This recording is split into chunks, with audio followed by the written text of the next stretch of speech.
નમસ્કાર વિદ્યાર્થી મિત્રો, વિડિયો લેક્ચરના માધ્યમથી ઓનલાઈન એજ્યુકેશનમાં આપ સૌનું ફરી હાર્દિક સ્વાગત છે.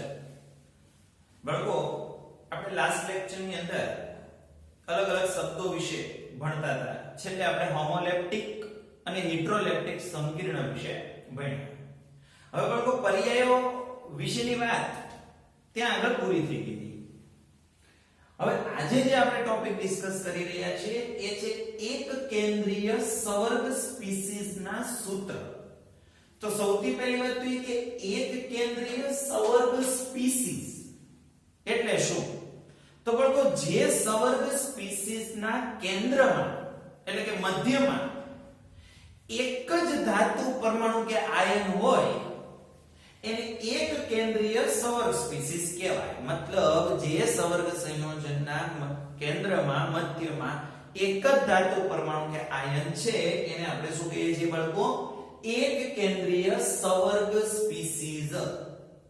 અને બાળકો, આપણે એના સૂત્ર તો સૌથી પહેલી વાત તો એ કે એક કેન્દ્રીય હોય કે બહુ કેન્દ્રીય હોય કોઈ પણ સવર્ગ સ્પીસીઝ હોય તો એને સૂત્રની જરૂર શું કામ પડે એમ.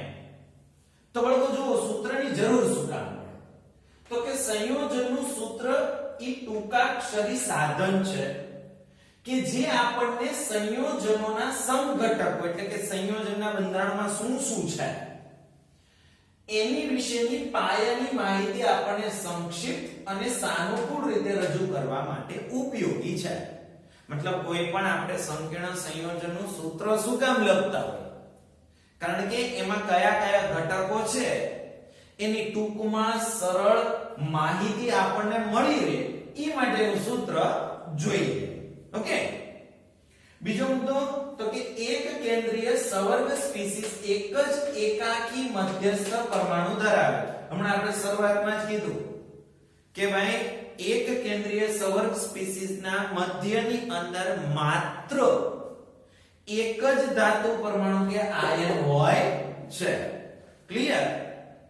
તો બાળકો, અહીંયા આગળ આપણે જે સૂત્ર લખવા છે તો એ સૂત્ર લખવા માટે અલગ અલગ નિયમો છે. એ નિયમોને આપણે અનુસરવું પડે છે અને એ નિયમોને અનુસર્યા પછી તમે એનું પ્રોપર સૂત્ર લખી શકો છો. તો કયા કયા નિયમોને સૂત્ર લખતી વખતે ધ્યાનમાં લેવાના છે બાળકો, આજે આપણે નિયમોને ડિસ્કસ કરીશું કે સંકીર્ણ સંયોજનો આપણે જે સૂત્ર લખીએ તેમાં કયા કયા નિયમો તમારે ધ્યાનમાં લેવાના. તો જુઓ બાળકો, સૌથી પહેલો નિયમ છે મધ્યસ્થ પરમાણુ પ્રથમ લખાય. મતલબ તો કે કોઈ પણ સંકીર્ણ સંયોજનનો મધ્યસ્થ પરમાણુ સ્ટાર્ટિંગમાં લખાય. દાખલા તરીકે મારી પાસે કોઈ સંકીર્ણ કોબાલ્ટનું હશે તો સૌથી પહેલા આપણે CO કોબાલ્ટ, બરાબર, એટલે કે મધ્યસ્થ પરમાણુ સૌથી પહેલા લખાય. ત્યાર પછી લિગેન્ડને મૂળાક્ષરના ક્રમમાં લખવામાં આવે છે અને યાદીમાં લિગેન્ડનું સ્થાન તેના વીજભાર પર આધાર રાખતું નથી. મતલબ કોબાલ્ટ પછી કયા લિગેન્ડ લખવાના છે. જો બાળકો એક જ પ્રકારના લિગેન્ડ હોય તો કોઈ પ્રશ્ન જ નથી. દાખલા તરીકે હું એમ કહું મારી પાસે NH3 છે 6 તો કોઈ પ્રશ્ન જ નથી. રેડી? NH3 6 છે તો હવે આમાં એક જ પ્રકારનો લિગેન્ડ છે તો કોબાલ્ટ પછી ડાયરેક્ટલી NH3 જ લખવા પડે 6 વખત. પણ ઇન કેસ તમારી પાસે એકથી વધુ પ્રકારના લિગેન્ડ હોય એટલે મતલબ જો હોમોલેપ્ટિક સંકીર્ણ હોય તો કોઈ પ્રશ્ન નથી. પણ જો હિટ્રોલેપ્ટિક સંકીર્ણ હશે, સપોઝ કે તમારી પાસે NH3 અને Cl એમ બે પ્રકારના લિગેન્ડ છે, બરાબર છે, તો બાળકો આમાંથી પહેલા કયો લિગેન્ડ લખવો તો એની માટેના મૂળાક્ષરના ક્રમને અનુસરવાનું. પણ બાળકો એની માટેના નામ જરૂરી છે. આગળ જતા હું તમને નામ પણ શીખવાડીશ. જેમ કે NH3 ને લિગેન્ડ તરીકે નામ છે બાળકો એમાઇન અને Cl નું નામ છે બાળકો ક્લોરાઇડો. તો એમાઇન અને ક્લોરાઇડો બે નામ છે, બરાબર. હવે તમારે બેયને લખવાના હોય તો એમાઇન નો સ્પેલિંગ ક્યાંથી શરૂ થશે બાળકો? એ થી. ક્લોરાઇડ નો સ્પેલિંગ ક્યાંથી શરૂ થશે? તો કે સી થી. તો અંગ્રેજી મૂળાક્ષરમાં પહેલા કોણ આવે બાળકો? એ આવે છે. તો એનો મતલબ એમ થયો કે તો તમારે NH3 છે એ પહેલા લખવા પડશે અને પછી ક્લોરાઇડોનું Cl લખવું પડશે. ખ્યાલ આવે છે? એટલે તમે લિગેન્ડ ને ધાતુ પછી લખો ત્યારે એના નામના મૂળાક્ષરોને ધ્યાનમાં લેવાના, નહીં કે વીજભારને. ફરી એકવાર કહું છું, અહીંયા વીજભારને ધ્યાનમાં નથી લેવાનો, માત્ર અંગ્રેજી મૂળાક્ષરને એના નામના અંગ્રેજી મૂળાક્ષરને ધ્યાનમાં લઈને જ લખવાના છે. ઓકે. બહુદંતીય લિગેન્ડને પણ મૂળાક્ષર પ્રમાણે લખવામાં આવે છે. બહુદંતીય લિગેન્ડ હોય, આ તો દાખલા તરીકે આપણે ભાઈ એક દંતીય જ છે, કોઈક વાર બહુદંતીય, દાખલા તરીકે EN. EN મતલબ આપણે કીધું હતું ઇથિલિન ડાયએમાઇન. તો બાળકો આનો સ્પેલિંગ ક્યાંથી શરૂ થશે? ઈ થી શરૂ થશે. હા, જો તમે સંક્ષિપ્તમાં દર્શાવેલી લિગેન્ડની બાબતમાં વાત કરું તો સંક્ષિપ્ત કરેલ શબ્દનો પ્રથમ અક્ષરનો ઉપયોગ મૂળાક્ષરના ક્રમમાં સ્થાન માટે કરવાનો. દાખલા તરીકે તમે EN છે તો એનો મતલબ એમ છે કે EN એટલે ઇથિલિન ડાયએમાઇન, તો એમાં E આવે છે તો એ ધ્યાનમાં લેવાનું છે. જો દાખલા તરીકે આપણે OX ઓક્ઝેલેટ જો લેતા હોઈએ બાળકો, તો OX ઓક્ઝેલેટ લેતા હોય તો ઓક્ઝેલેટ નો સ્પેલિંગ ક્યાંથી શરૂ થાય? O થી શરૂ થાય, તો એને ધ્યાનમાં લેવાનું. બીજી વસ્તુ બાળકો, સંપૂર્ણ સવર્ગ સ્પીસીઝ ના સૂત્ર માટે વીજભાર હોય કે નહીં તો પણ ચોરસ કૌંસમાં સમાવેશ કરવામાં આવે છે. એટલે કે શું?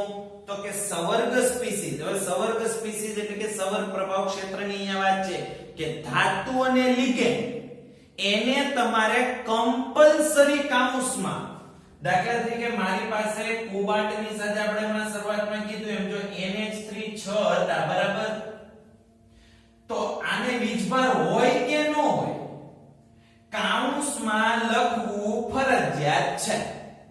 એટલે કે અહીંયા આગળ તમારે સંપૂર્ણ સવર્ગ સ્પીસીઝના સૂત્ર માટે વીજભાર આવે કે ન આવે તો પણ ચોરસ કૌંસમાં લખવાનું. જ્યારે લિગેન્ડ બહુપરમાણુય હોય ત્યારે તેનું સૂત્ર કૌંસની અંદર, એનો મતલબ એમ ન હોય કે આ બહુપરમાણુય. સમજો મેં NH3 છે અને Cl છે, તો Cl માં મળતો આ ક્લોરીન, આ એક પરમાણુય થયો. પણ NH3 એમાઇન છે, એમાં નાઇટ્રોજન અને હાઇડ્રોજન બે તત્વો છે, એટલે આ બહુપરમાણુય લિગેન્ડ કહેવાય. આ બાળકો કેવો લિગેન્ડ કહેવાય? બહુપરમાણુય લિગેન્ડ. હવે Cl એટલે ક્લોરીન, આ એક પરમાણુય કહેવાય, આમાં એક જ પરમાણુ છે. તો બાળકો આ મુદ્દો એવું કહે છે કે તમારી પાસે જો ધાતુની સાથે લિગેન્ડ હોય પછી એમાં આખું જોડ્યા પછી વીજભાર આવે કે ન આવે, આખું ચોરસ કૌંસમાં તો લખવાનું છે. પણ જો લિગેન્ડ બહુપરમાણુય હોય, જેમ કે મારી પાસે NH3 બહુપરમાણુય છે, તો એ બહુપરમાણુય NH3 ને પણ મારે કૌંસ આપવા પડે. ખ્યાલ આવે છે? હા, કદાચ તમે દાખલા તરીકે ઇથિલિન ડાયએમાઇન આ ટૂંકા અક્ષરી છે, પણ બાળકો ઇથિલિન ડાયએમાઇન બહુપરમાણુય જ છે. કેમ કે ઇથિલિન ડાયએમાઇન એટલે હું આપણે ફરી એકવાર કહીએ CH2NH2 બોન્ડ CH2NH2 લ્યો, જ્યાં બહુપરમાણુય તો એનો મતલબ એમ કે જ્યારે EN લખવાનું થાય ને તો EN ને પણ કૌંસમાં જ લખવું પડે. ખ્યાલ આવે છે? EN ને પણ તમારે કૌંસમાં જ લખવાનું, કેમ કે બહુપરમાણુય છે. એવી જ રીતે બાળકો ઓક્ઝેલેટ, હવે ઓક્ઝેલેટ યાદ હશે C2O4, બાળકો આ બહુપરમાણુય છે, તો જ્યારે આ લખવાનું હોય તો પણ તમારે OX લખો તોય કૌંસ કરવાનો, અને કદાચ C2O4 લખો તોય કૌંસ કરવો પડે. ખ્યાલ આવી ગયો? બીજી વસ્તુ બાળકો, લિગેન્ડના સંક્ષિપ્ત નામો પણ કૌંસમાં સમાવવામાં આવે છે. પછીનો પોઈન્ટ, સંવર્ગ પ્રભાવ ક્ષેત્રમાં લિગેન્ડ અને ધાતુ વચ્ચે જગ્યા ન હોવી જોઈએ. મતલબ આ ચોરસ કૌંસમાં તમે જો હું ધાતુ પછી ક્યાંય સ્પેસ નથી રાખતો. ધાતુના નામ પછી ડાયરેક્ટલી તમારે લિગેન્ડ લખી જ નાખો ને એમાં કોઈ વચ્ચે જગ્યા છોડવાની નથી. બીજું, જ્યારે વીજભાર ધરાવતા સંવર્ગ સ્પીસીઝનું સૂત્ર લખવાનું હોય ત્યારે પ્રતિ આયનના વીજભાર સિવાય લખવાનું. મતલબ દાખલા તરીકે આને નામ લખવું છે. હવે આ વીજભાર વાળા છે, મારે આમાં પ્રતિ આયન, જો યાદ કરો બાળકો, પ્રતિ આયન ક્યાં હોય? કૌંસની બહાર હોય. તો જો મારે પ્રતિ આયન નો લખવું હોય, બરાબર છે, તો પ્રતિ આયનના વીજભાર સિવાય સ્પીસીઝનું સૂત્ર લખો તો જ અહીંયા વીજભાર આવી શકે. જો તમે પ્રતિ આયન લખશો તો એવું બની શકે કે આમાં વીજભાર ન આવે. બરાબર છે. અને બીજી વસ્તુ કે વીજભારને ચોરસ કૌંસની બહાર સંજ્ઞા સાથે જમણી બાજુ મૂર્ધક એટલે કે સુપરસ્ક્રિપ્ટ, એટલે કે ચોરસ કૌંસ છે એમાં જમણી બાજુ ઉપર, સુપરસ્ક્રિપ્ટ મૂર્ધક એટલે કે ઉપરની તરફ અહીંયા આગળ વીજભાર લખવાનો. દાખલા તરીકે CONA36 છે એનો વીજભાર છે 3. પણ હવે જો ખાલી 3 નહીં લખવાનું, આપણે જો સ્પષ્ટતા કરેલી છે સંજ્ઞા સાથે 3 ખરો પ્લસ કે માઈનસ જે હોય તેની સંજ્ઞા સાથે લખવાનું. કે ભાઈ દાખલા તરીકે CONA36 આનો વીજભાર છે +3 તો સંજ્ઞા સાથે લખવાનો +3. ખ્યાલ આવે છે? દાખલા તરીકે CONH35Cl આનો વીજભાર છે 2 પણ કેવો તો કે +2. ખ્યાલ આવે છે? આવી રીતે લખવાનું. રેડી? જો અહીંયા બીજા ઉદાહરણ છે COCN6 -3 CrH2O6 +3. બીજી વસ્તુ બાળકો, ધન આયનના વીજભાર ઋણ આયનના વીજભાર વડે સમતોલિત કરાય. હવે કોમન સેન્સ નો સવાલ છે બાળકો કે કોઈ પણ વીજભાર બેલેન્સ કરવો છે તે વિરુદ્ધ વીજભાર જોઈએ. દાખલા તરીકે COCN6 -3 છે તો આને સમતોલિત કરવું હોય તો ધન ભાર જોઈએ. આ છે +3 તો આને બેલેન્સ કરવો હોય તો ઋણ ભાર જોઈએ. અહીંયા છે +3 તો બેલેન્સ કરવા ઋણ ભાર જોઈએ. અહીંયા છે +2 તો બેલેન્સ કરવા માટે ઋણ ભાર જોઈએ. દાખલા તરીકે જો આ +3 છે આને મને બેલેન્સ કરવો હોય ઋણ ભાર જોઈએ તો દાખલા તરીકે હું 3Cl જોડ દઉં. 3 ને 3Cl માઈનસ જ હોય. આનો વીજભાર છે +2 તો એને બેલેન્સ કરવું હોય તો -2 ની જરૂર પડે તો દાખલા તરીકે 2Cl જોડ દો. હા, અહીંયા પછી એવો નિયમ નહીં બનાવવાનો Cl જ જોડવું. વીજભારને સંતુલિત કરવા Cl જ જોડવાનો એવો નિયમ નથી બનાવી નાખવાનો. દાખલા તરીકે અહીંયા +2 હતો, મારે માની લો 2Cl નો જોડવા હોય તો -2 વીજભાર વાળો કોઈ પણ ઋણ આયન લખીએ. મેં દાખલા તરીકે SO4 -2 હોય તો અહીં SO4 લખો, ચાલે. ખ્યાલ આવે છે? અહીંયા લખવું હોય તો આ -3 કાઢવું હોય તો અહીંયા લખવું પડશે K3. સપોઝ કે આપણે પોટેશિયમ જોડીએ તો અહીંયા -3 પછી નહીં લખવાનું.